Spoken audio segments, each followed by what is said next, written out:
ஆண்டவராகிய இயேசு கிறிஸ்துவின் நாமத்தினாலே உங்கள் யாவருக்கும் என் அன்பின் வாழ்த்துக்களை தெரிவித்துக் கொள்கிறேன். இப்பொழுதும் கூட நாம் ஒரு வசனத்தை வாசித்து நாம் ஜெபிக்கலாம். யாத்திராகமம் 40ஆம் அதிகாரம் 38ஆம் வசனம்.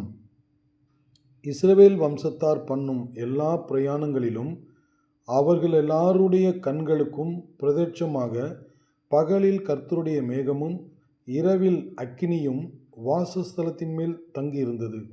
கிறிஸ்துவுக்குள் பிரியமானவர்களே, எகிப்திலே அடிமைகளாக வாழ்ந்த இஸ்ரவேல் ஜனங்களை மீட்டு கானான் தேசம் என்னும் ஒரு பாலும் தேனும் ஓடுகிற தேசத்திலே இந்த ஜனங்களை கொண்டு போய் சேர்த்து அவர்களை தனக்கென்று சொந்த ஜனமாக அவர் நடத்த வேண்டும் என்று சொல்லி தேவன் விரும்பினார். அதன்படியே மோசேயை இவர்களை நடத்துவதற்கு மேய்ப்பனாகவும் இஸ்ரவேல் ஜனங்களுக்கு தலைவனாகவும் தேவன் மோசே மூலமாக இந்த ஜனங்களை நடத்தி கொண்டு வந்தார். அப்படி நடத்தி கொண்டு வரும் பொழுது தேவன் சொல்கின்ற காரியத்திலெல்லாம் மோசே கீழ்ப்படிந்து அவருடைய வார்த்தையின்படி எல்லாத்தையும் செய்து முடித்தார் என்று சொல்லி நாம் பார்க்கிறோம். இதையெல்லாம் செய்து முடித்த பின்பு இஸ்ரவேல் ஜனங்களை புறப்பட பண்ணுவதற்காக ஒரு அடையாளம் இவர்களுக்கு கொடுக்கப்படுகிறது. அது என்ன என்றால், இஸ்ரவேல் வம்சத்தார் பண்ணும் எல்லா பிரயாணங்களிலும் அவர்களுடைய பிரயாணங்கள் எங்கெங்கெல்லாம் அவங்க எல்லாம் போகிறாங்களோ அவர்களுடைய கண்களுக்கும் பிரத்யட்சமாக பகலில் கர்த்தருடைய மேகமும் இரவில் அக்கினியும்.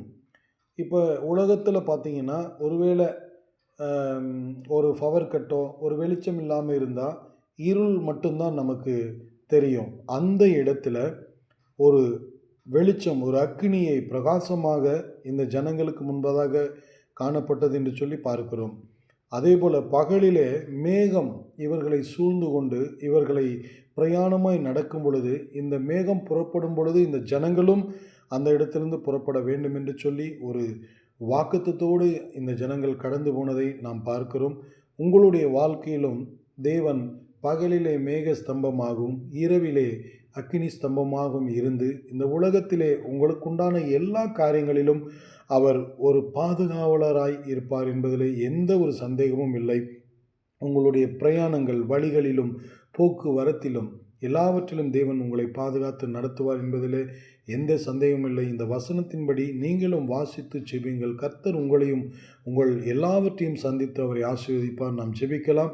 எங்களை நேசிக்கிறதான அன்பின் பரலோக பிதாவே, இந்த இஸ்ரவேல் ஜனங்களுக்கு பகலிலே மேக ஸ்தம்பமாகவும் இரவிலே அக்கினி ஸ்தம்பமாகவும் நீங்கள் பாதுகாத்தீங்க. அதற்காக நன்றி. எங்களையும் தாழ்த்துகிறோம்.